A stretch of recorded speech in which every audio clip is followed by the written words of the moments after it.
Assalamualaikum warahmatullahi wabarakatuh. Perkenalkan, nama saya Dendri Wahyu Trihandika. Saya perwakilan dari kelompok 5. Di sini saya akan membawakan materi yang berjudul Secret Music Chapter 10. Ketika abad ke-16 dimulai, orang-orang Kristen dari Polandia hingga Spanyol dan dari Italia hingga Skotlandia berbagi kesetiaan pada satu gereja yang berpusat di Roma dan didukung oleh para pemimpin politik. Menjelang pertengahan abad, kesatuan keyakinan dan praktik ini yang diwarisi dari awal abad pertengahan hancur berantakan. Jadi adalah kedamaian masyarakat Eropa terganggu oleh reformasi Protestan.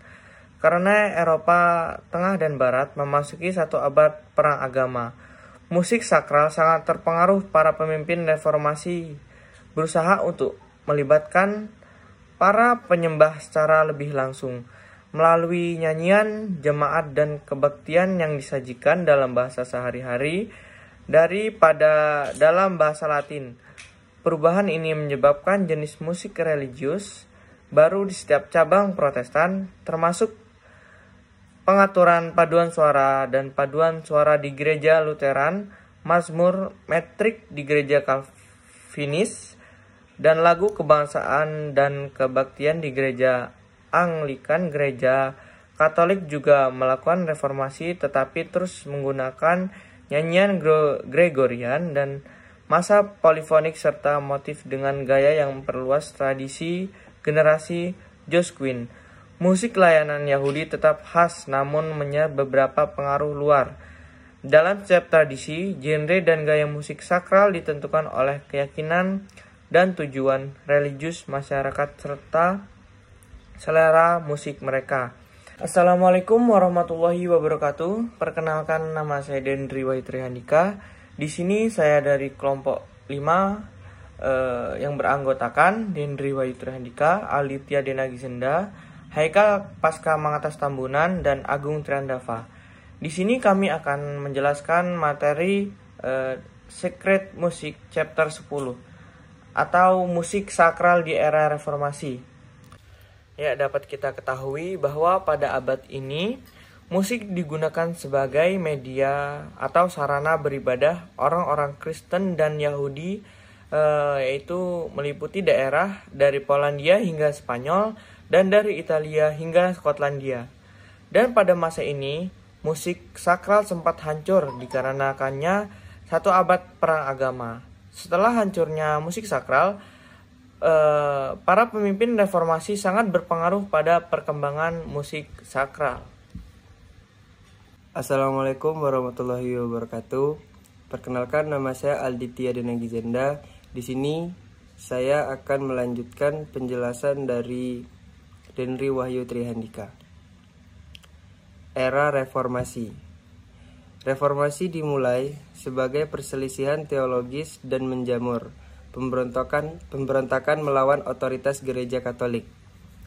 Ini dimulai pada masa Jerman dengan Martin Luther, kemudian menyebar ke sebagian besar Eropa Utara.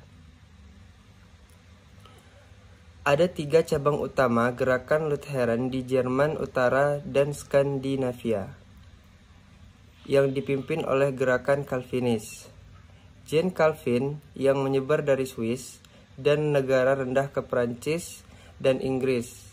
Dari gereja Inggris diorganisir oleh Raja Henry karena alasan politik, tetapi pada akhirnya dipengaruhi oleh cita-cita reformasi. Teologi dan keadaan masing-masing cabang menentukan nilai dan pilihannya terkait musik, sehingga mengetahui masalah agama dan politik di balik masing-masingnya. Gerakan akan membantu kita memahami kita untuk mengapa musik mereka berbentuk seperti itu. Martin Luther sebagai penggagas reformasi adalah Martin Luther di tahun 1483 dan 1546. Ditunjukkan dalam seorang profesor teologi biblika di Universitas Wittenberg, studi Alkitab terutama pandangan St. Paul bahwa orang benar akan hidup oleh iman.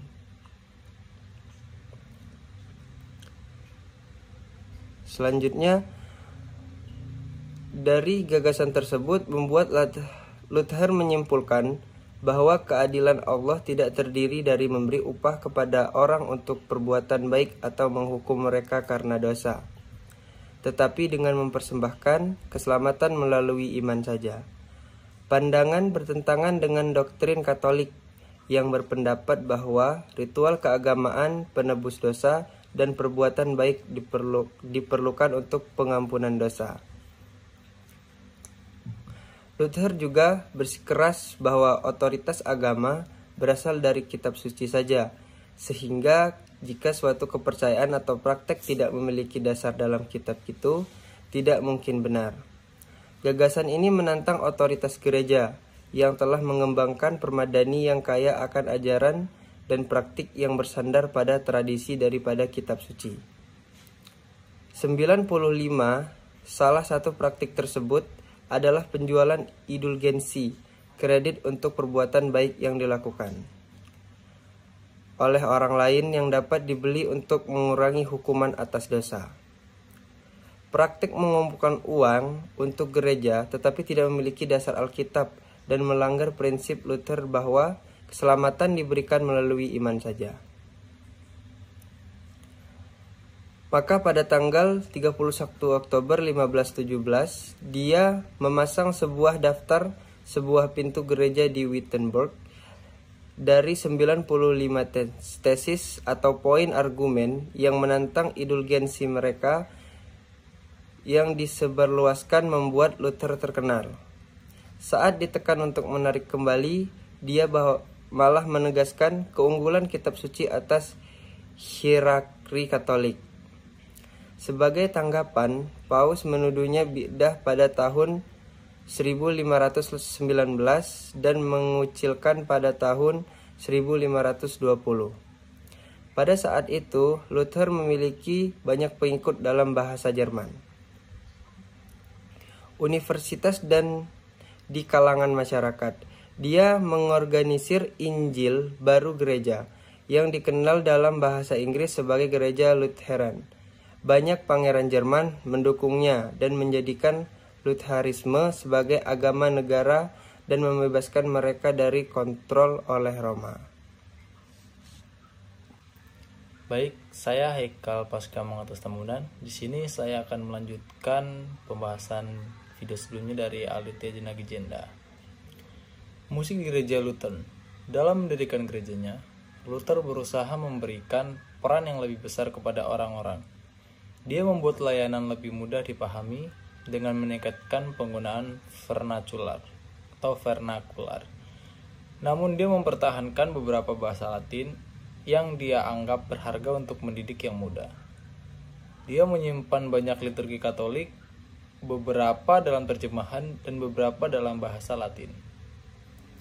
Demikian pula, gereja-gereja Luther terus menggunakan banyak hal musik Katolik, baik kelantunan maupun polifoni. Baik dengan bahasa Latin asli, teks terjemahan Jerman, atau kata-kata Jerman baru. Musik mengambil posisi sentral dalam gereja Luther karena penghargaan Luther sendiri untuk dia. Untuk itu, dia adalah seorang penyanyi, pemain seruling dan kecapi, sang komposer, dan dia sangat mengagumi polifoni Franco-Flemish, khususnya musik Josquin seperti Plato dan Aristoteles. Dia sangat percaya pada kekuatan pendidikan dan etika musik. Melalui nyanyian bersama, jemaah dapat bersatu dalam mewartakan iman mereka dan memuji Tuhan. Untuk alasan ini, dia ingin seluruh jemaat bernyanyi ke dalam kebaktian, bukan hanya para selebran dan paduan suara, seperti yang didiktekan oleh kebiasaan Katolik. Luther tidak pernah memaksudkan formula apapun untuk diterapkan secara seragam di Luther gereja, dan berbagai kompromi antara penggunaan Romawi dan praktik baru dapat ditemukan di seluruh Jerman abad ke-16. Gereja-gereja besar dengan paduan suara terlatih umumnya menyimpan banyak liturgi Latin dalam polifoniknya. Musik gereja-gereja yang lebih kecil mengadopsi publikasi Deutsche Missa Jerman ditulis oleh Luther pada tahun 1526 yang mengikuti garis besar Romawi. Massa tetapi berbeda darinya dalam banyak detail dan menggantikan sebagian besar elemen, pantas dan biasa dengan himne Jerman. Luther dan musik koral Luther. Bentuk musik yang paling penting dalam gereja Luther adalah jemaat. Himne nasional yang dikenal sejak akhir abad ke-16 sebagai paduan suara. Selama setiap kebaktian, jemaat menyanyikan beberapa paduan suara. Memenuhi tujuan Luther, meningkatkan partisipasi jamaah melalui musik. Paduan suara dikenal hari ini, terutama dalam pengaturan harmonis 4 bagian. Tetapi mereka awalnya hanya terdiri dari puisi metrik, berirama, strofik, dan melodi dalam irama sederhana yang dinyanyikan serempak tanpa harmonisasi atau iringan. Tentu saja, paduan suara seperti nyanyian biasa bisa diperkaya melalui harmoni dan tandingan dan dikerjakan ulang menjadi bentuk musik besar. Sama seperti kebanyakan musik gereja Katolik abad pertengahan dan Renaissance. Nyanyian jadi musik gereja Luther dari abad ke-16 sampai ke-18, turis sebagian besar tumbuh dari paduan suara. Luther dan rekan-rekannya bekerja dengan cepat untuk menyediakan paduan suara yang cocok untuk setiap hari Minggu dalam tahun gereja. Luther menulis banyak puisi dan melodi.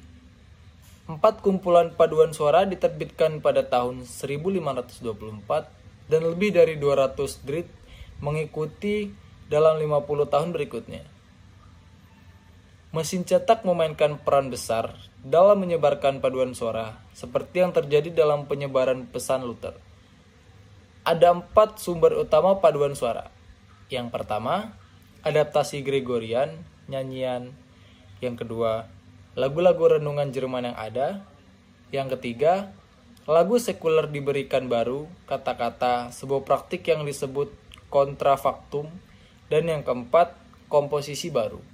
Mendaur ulang melodi yang familiar, menghemat waktu dan mengurangi jumlah kongres musik baru, Gassi harus belajar. Selain itu, menggunakan melodi Gregorian dan religi Jerman, lagu-lagu indah menegaskan rasa kesinambungan dengan tradisi Kristen masa lalu. Contoh, menunjukkan nyanyian himne Veni Redemptor, Gentium, dan adaptasi Luther sebagai paduan suara Nun Komm der Heiden Heiland. Selanjutnya, puisi Luther adalah terjemahan berirama dan metrik dari bahasa Latin. Catatan yang dibagikan diberi tanda X atau silang yang menunjukkan bahwa Luther mengambilnya atas sebagian besar melodi, namun membuat beberapa perubahan signifikan. Mengubah nada pertama dan terakhir di frasa tengah, memberi melodi kontur baru dengan 1 poin tinggi untuk setiap frasa. Meskipun frasa pertama dan terakhir masuk nyanyian himne berbeda satu sama lain, dalam paduan suara mereka sama. Meningkatkan rasa penutupan, yang terpenting paduan suara memiliki perbedaan profil ritme, nada panjang dan pendek. Perubahan menyusun kembali melodi dalam sebuah menarik. Gaya terkini yang lebih mudah dinyanyikan adalah oleh umat awam. Lagu religi dalam bahasa Jerman telah beredar sejak abad ke-9 dan Luther dan rekan-rekannya menggunakan banyak lagu sebagai paduan suara.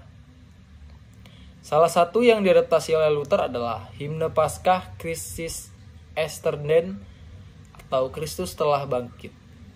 Sebuah lagu abad ke-12 berdasarkan urutan Latin Victimae Paschali Laudes. Luther dan rekan-rekannya menggunakan banyak lagu sekuler terkenal. Paduan suara menggantikan kata-kata religius. Teks-teks itu paling sering sama sekali baru, tetapi terkadang menyertakan pengerjaan ulang yang cerdik dari puisi yang ada.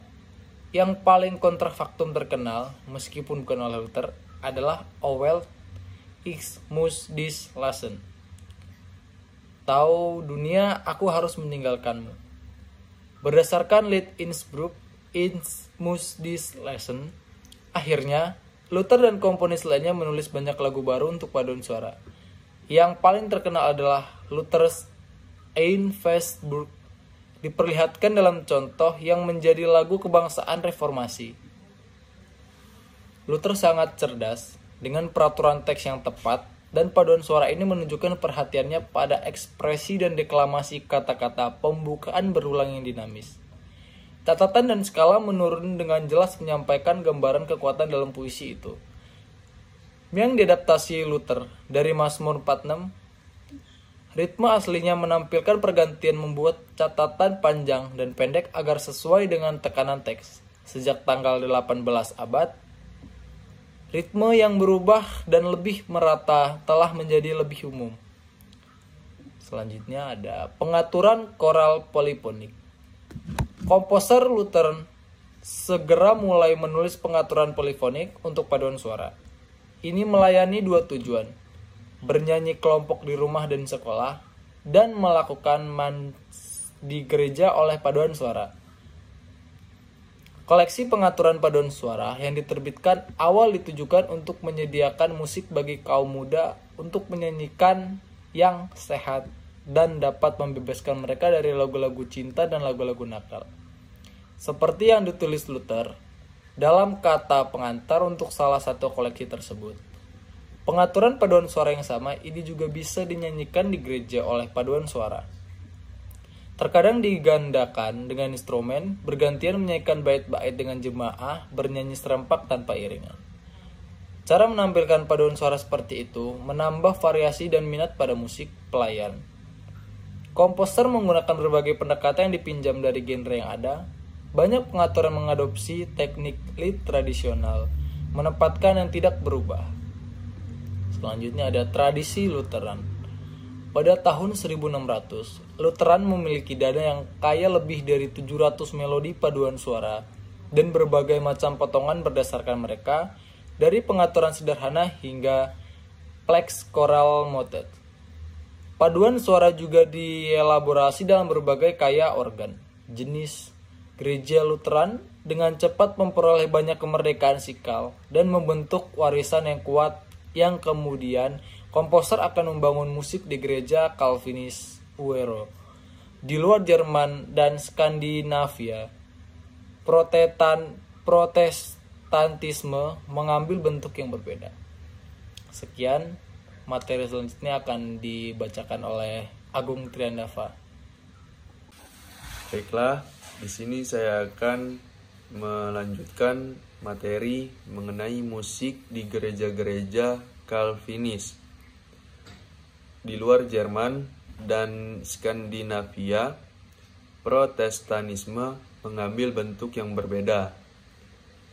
Cabang terbesar dipimpin oleh Jean Calvin pada tahun 1509 sampai dengan 1564.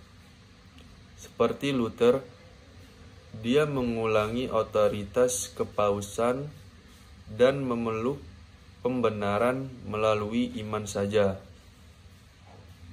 Tetapi Calvin percaya bahwa beberapa orang ditakdirkan untuk keselamatan yang lain dan kutukan. Dia juga berpendapat bahwa semua aspek kehidupan harus jatuh di bawah hukum Tuhan, seperti yang diberikan dalam Alkitab. Membutuhkan kehidupan para pengikutnya dengan kesalehan, kejujuran, dan pekerjaan yang konstan. Dari pusatnya di Jenewa, para misionaris menyebarkan Calvinisme di seluruh Swiss dan ke negeri-negeri lain. Mendirikan gereja reformasi Belanda di Belanda, gereja Presbyterian di Skotlandia, kaum Puritan di Inggris, dan Huguenot di Prancis. berusaha untuk memfokuskan ibadah pada Tuhan saja. Calvin melucuti gereja dan kejahatan dari segala sesuatu yang mungkin mengalihkan perhatian penyembah dengan kesenangan duniawi, termasuk dekorasi, lukisan, jendela kaca patri, jubah, upacara warna-warni, dupa, alat musik, dan polifoni yang rumit. Gambar 10.3 menunjukkan betapa cadangan gereja-gereja Calvinis seperti Luther. Bagaimanapun, Calvin menghargai nyanyian-nyanyian jemaat karena kemampuannya untuk menyatukan para penyembah dalam mengekspresikan Calvin dan musik, iman mereka, dan memuji Tuhan. Mungkin sekian pemaparan materi yang dapat kelompok kami sampaikan. Kurang lebihnya kami mohon maaf. Kami akhiri. Wassalamualaikum warahmatullahi wabarakatuh. Tabipun.